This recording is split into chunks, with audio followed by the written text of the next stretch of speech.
Salut, c'est Alex et bienvenue dans l'épisode numéro 18 de Réflexion entrepreneuriale. Alors aujourd'hui c'est un épisode un petit peu spécial parce que je tiens à rebondir sur une vidéo que j'ai pu visionner sur YouTube aujourd'hui. Et donc c'est une vidéo du youtubeur Poisson Fécond, donc un youtubeur que vous connaissez peut-être, il est assez suivi. Et du coup, ce qui est assez intéressant chez lui, c'est que il fait aussi des vidéos sur son aventure entrepreneuriale, sur les hauts, les bas, etc. de son entreprise, les embauches, etc. Les nouveaux projets qui arrivent, etc. Enfin, et tout ça, quoi. Et donc en plus de ces vidéos classiques, on va dire historiques.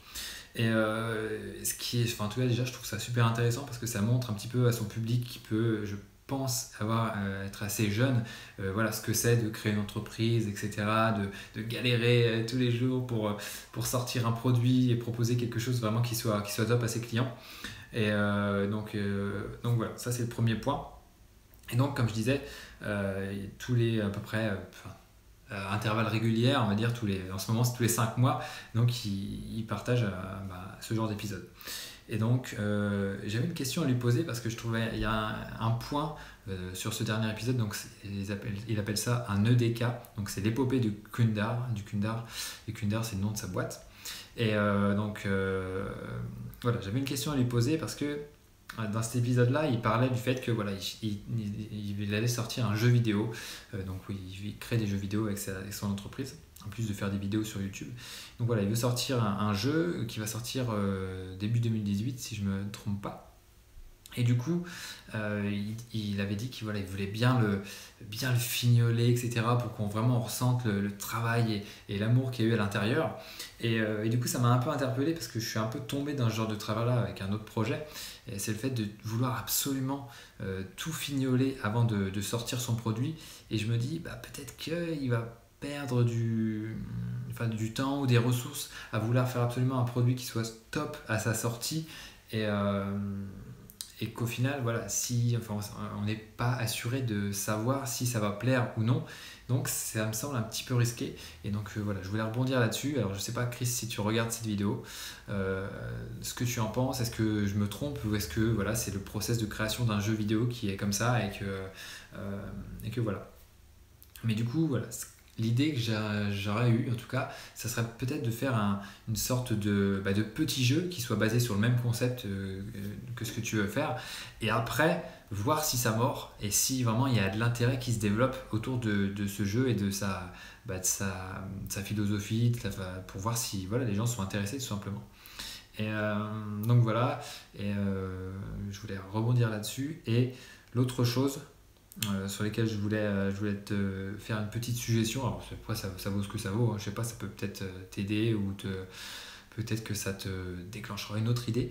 Mais je me dis que il y a quand même pas mal de monde qui suit tout ce qui est urbex sur YouTube. Et peut-être qu'un jeu vidéo là-dessus, autour de ça, ça pourrait intéresser. Alors, je suis pas du tout ce qui se fait en jeu vidéo. Je joue très peu. Là, je pense que ma dernière console, c'était la GameCube, donc il faut dire que ça date.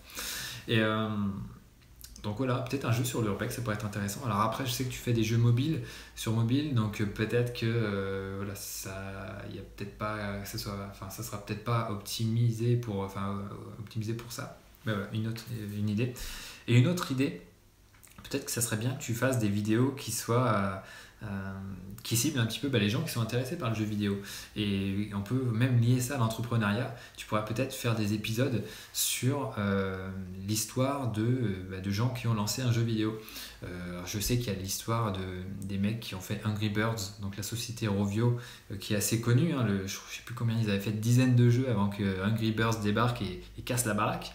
Mais voilà, en tout cas, ça pourrait être intéressant pour tes spectateurs de voir que voilà, et c'est pas parce que tu lances ta boîte que tu réussis tout de suite, que tu as des itérations, etc. successives. Donc voilà, je pense que ça pourrait être une bonne idée.